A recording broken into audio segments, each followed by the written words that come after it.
Hello, humans, and welcome to another episode of Gen X Gamers. So you like emulation. You like to emulate, like me. Maybe you bought some drives in the past before. Let me tell you guys, I've had a lot of fun with these. I really have. The one thing that I didn't foresee is how much time it takes to curate your collection, to download images, and do all that stuff. Scraping sucks. So I'm going to talk to you about something right now. Super console, the Kinhank X5 Pro, right? That's what they call it most places. It's still the same thing. It looks like Frankenstein, guys. This has a lot of positives, but especially it's good for people like me who are busy, who don't have time to curate a collection, to get all those images, to do all that scraping. Now, let me start saying by this. I'm going to start off with the negatives. You're not going to hear any, this is a 10 out of 10.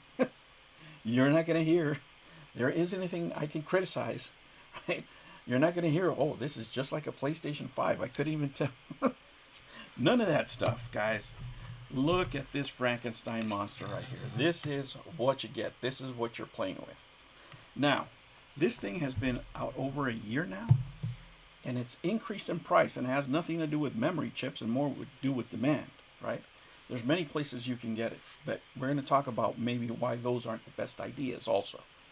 Now, first of all, where this thing shines, right, is in the convenience of having all the games in one place and having a curated library where you don't have, 50 copies of Mario Brothers, 10 different languages of Street Fighter and stuff like that. Those bloated collections that you get.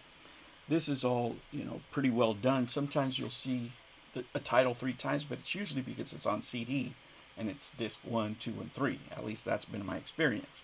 Now, if you're a more seasoned, right, player, if you will, a more seasoned person that knows how to, navigate Retrobat, and all the other systems, then this is not for you. You could do yourself a lot better if you have the time and experience to do it, right, on a superior system. But if you just want to sit down and play after work, guys, let me tell you, this is a great machine, right? You have to deal with that monstrosity. You have to deal that you navigate with a controller first. Now, the good thing about this is if you have an older TV, it'll make it a smart TV, believe it or not. It has, Prime Video, YouTube, Netflix, all that stuff.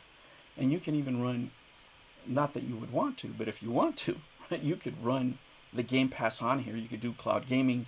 Now, myself, I do not even connect it to the internet. I want to leave it as is because let me tell you something. If you don't know what you're doing, and if you're a tinker or you like to mess around with stuff, stay away from this because you're probably going to brick it. And you're not going to be able to fix it. Like, you really have to know Kinhank in order to mess around with this. Right? Most of the people that I see that are casual gamers like myself, all of a sudden they want to tweak a game, but it doesn't work just right. They mess up, they reset it, they change settings they shouldn't have, and then they're lost. Right? So, this is really for the more casual emulation fan, if you will. Now, like I said, where this shines, guys, and it really does shine, is in that PlayStation 1, PlayStation 2 collection. Now, am I saying that all the games on here work absolutely amazing? No. You'll get a couple of hiccups, but 97% of the games play, and let me tell you, 16,000 games is a lot of games, right? And there's a lot of gems on here, let me tell you. And what plays amazing, right? Will you get the Dreamcast? Of course. GameCube, a lot of the GameCube games play great, right? There's even a Switch system on here, right? It has a retro game on there. I think I saw Contra on mine.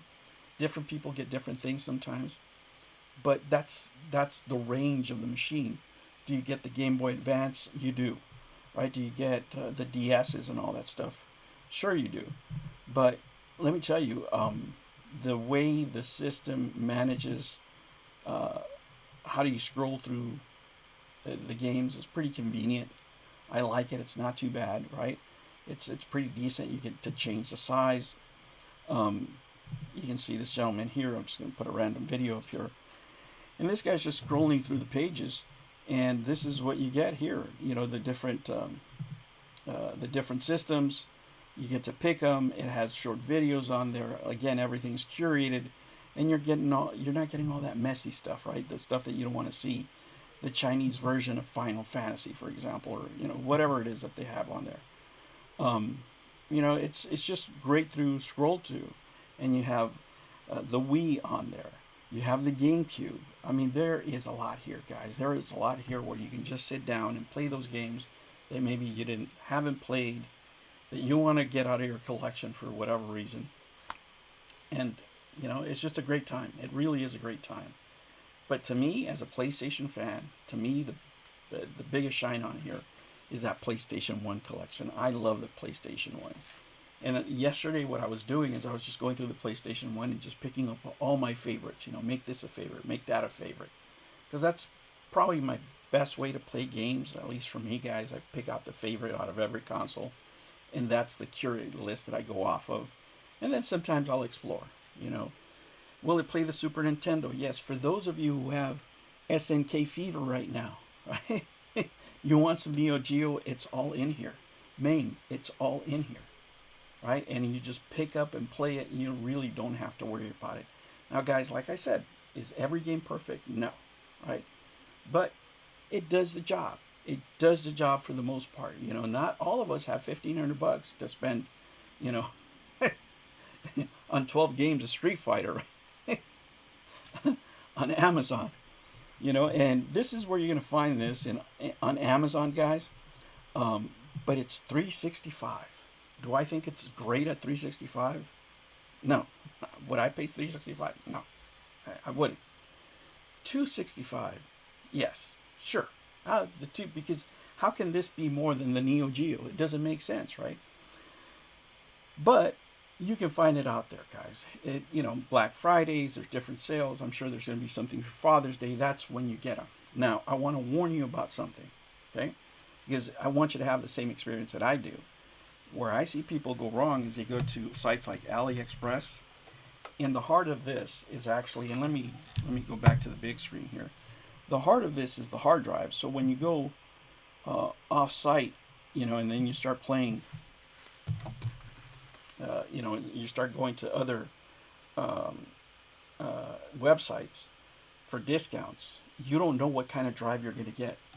I got a Seagate. If you want my experience, you have to have a Seagate, maybe a Barracuda, I don't know. Whatever brand you feel comfortable with, but you need to ask first.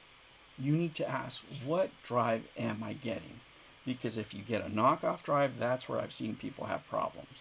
I've also seen people have problems that they get bored after a while and they want to tinker with it. This is not a tinkering toy. Like, if you don't know Kinhank, if you're just a casual and you want to mess around with this, let me tell you, don't. Don't. If that's what you feel like doing, do not do it, because you're going to mess it up. That's where people go wrong, and you can see all the horror stories of people that decided to reset their system or change settings that they weren't sure about, and then they can't get their system working again, guys. So, this in summation is my review. Do I like it? I love it for $260. $365, not so much, but I don't know your budget, right? But is it a great system to have around if you don't want to do all that work? Yeah, it is. It is, right? If you want to put up, with a remote control, with a hard drive not being in the case, if you're able to live with that, because once you put it, in your cabinet, wherever, it's wireless. You don't have to see it anymore, right? I'll find my case and I'll cover it back up. You can do that, or you can put it in another case, whatever you want to do, right? But is it fun? Yes. For $260, I think it's worth it. Anything higher than that, that's up to your own, your own judgments. But I wouldn't do it. But just to point those things out, guys. This has been something that I've been playing a lot. I just pick up and play it. I don't have to worry about it. And the convenience for me is what makes this product great. Are there other products out there? Yes, of course they are. I have other ones here. For whatever reason, I don't know, right? I'm not a very technical person. They don't play as well as this. They're not as curated as this. And probably the curation of the products is probably what makes this the most attractive to me, as well as the great selection of PlayStation 1 and PlayStation 2 games. PlayStation 2 games, they mostly play well. Is there one or two that don't work? Yeah, once in a while. Is it enough to deter you from playing? No, there's plenty. Plenty of great games in there that work amazingly. Anything by Rockstar, it just runs just fine, at least for me. But again, make sure that you have the right hard drive. Don't get any cheap hard drives with this, because that's where you might run into trouble, and do not mess around with it. All right, guys, that's my quick review. What would I give it? A 10 out of 10? No. I'd give it an 8. 7.75 around there, because it doesn't have a case after all. You have to build around it. But if you can live with this mess, for a casual gamer, it's just fine. All right, humans, I will catch you on the next one. Take care.